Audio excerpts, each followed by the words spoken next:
America के राष्ट्रपति की तरफ से सीधे सीधे चेतावनी शहबाज शरीफ को दी गई है और ट्रंप ने बिल्कुल सीधे बोला है कि जो पश्चिमी एशिया है, वहां का एशिया का जो माहौल है उसको पाकिस्तान बिल्कुल भी ना बिगाड़े। पहले कहा था तुरंत पीछे जाओ, अब ट्रंप खुद सामने आए और बोले कि शहबाज शरीफ को कि एशिया का माहौल ना बिगाड़े। चेतावनी सीधे सीधे ट्रंप ने शहबाज शरीफ को दी है। ये बहुत बड़ी खबर है और यूएस का रोल 8 बजे से, आज शाम से 8 बजे से जिस तरीके से निकल कर आ रहा है, उसने पाकिस्तान के मनोबल को पूरी तरीके से चकनाचूर कर दिया होगा। मुझे लगता है अब जब ट्रंप ने बोल दिया है तो पाकिस्तान की रही सही पूरी जो उम्मीदें वो खत्म हुई। लेकिन एक और बड़ी खबर इस वक्त आ रही है और वो खबर ये है कि तुर्की का एक कार्गो प्लेन इस वक्त कराची में लैंड किया है।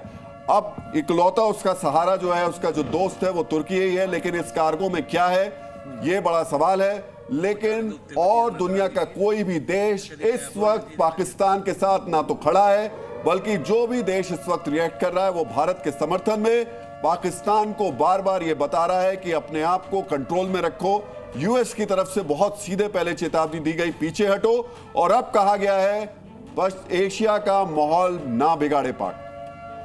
बड़ी खबर लगातार आपको बता रहे हैं जी न्यूज पर, एक एक अपडेट। जो कुछ वक्त पहले ये चेतावनी दी गई थी पाकिस्तान को कि माहौल खराब ना करे, हालात को खराब ना करे, तो अब उसी का एक बड़ा वर्जन सामने आ चुका है। खुद डोनाल्ड ट्रंप ने कहा कि एशिया का माहौल पाकिस्तान खराब ना करे। और अकू जी, मैं जानना चाहूंगा इस मामले में आपसे कि ग्लोबल फ्रंट पर भारत जिस तरीके से डिप्लोमेटिक तरीके से, भारत ने जो पहली स्ट्राइक की थी उसके बाद डिप्लोमेटिक तरीके से भारत पूरे वर्ल्ड में मैसेज कन्वे करता रहा कि भारत सिर्फ रिटेलिएट कर रहा है और कोई उकसावे की कार्रवाई नहीं कर रहा है। पाकिस्तान का भी नतीजा सामने कि क्या कम्युनिकेशन उनका डिप्लोमेटिक लेवल पर भी क्या हो रहा है। बिल्कुल, पाकिस्तान कोशिश अपनी जरूर कर रहा होगा, लेकिन उसकी कोशिश का कोई मतलब नहीं है। क्यों? क्योंकि उसने अपने आप को कभी भी गलत साबित करने की कोशिश नहीं की है। पाकिस्तान खुद युद्ध की शुरुआत उसने की है, हमला उसने शुरू कराया है, बाद में हमला करने के बाद में फिर अभी जो परसों हमला किया वो उसने किया है। तो पूरी दुनिया देख रही है कि बदला लेने की कार्रवाई या जो कुछ वक्त पहले रिटेलिएट करने की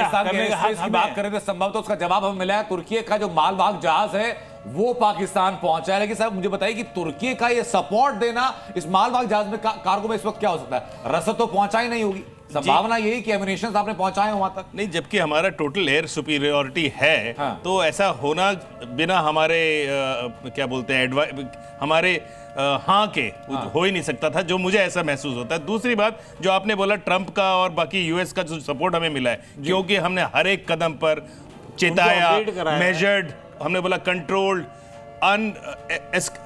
एस्केलेटरी, इस तरह की बातें जो हमने करी हैं कल भी और आज भी हमने शाम को बोला कि ये बिल्कुल एग्जैक्ट उतना ही किया जितना पाकिस्तान ने हमारे साथ रात को ट्राई किया। और दो बड़े फर्क है, दो बड़े फर्क है। भारत ने जहां अटैक पहले किया था, भारत ने सिर्फ जो टेरर कैंप्स थे उनको निशाना बनाया गया था, बिल्कुल। लेकिन पाकिस्तान की तरफ से जो मिसाइल दागी गई, जो ड्रोन अटैक किया गया, हमारे मिलिट्री खत्म किया गया, वो मिलिट्री के आसपास था और ज्यादातर जो बॉर्डर के आसपास जो रिहायशी इलाके हैं उनको अटैक किया गया। और उसके बाद से पाकिस्तान क्या झेल रहा है वो तस्वीरें सामने, लगातार सायरन भी है, धमाकों की आवाज भी। और सारी बातें हमने यूएस के साथ शेयर की होंगी, उनको बोला होगा, इसलिए मार्को रूबियो साहब ने आज कॉल भी किया जस्ट बिफोर ऑल दिस, तब भी वो माना नहीं।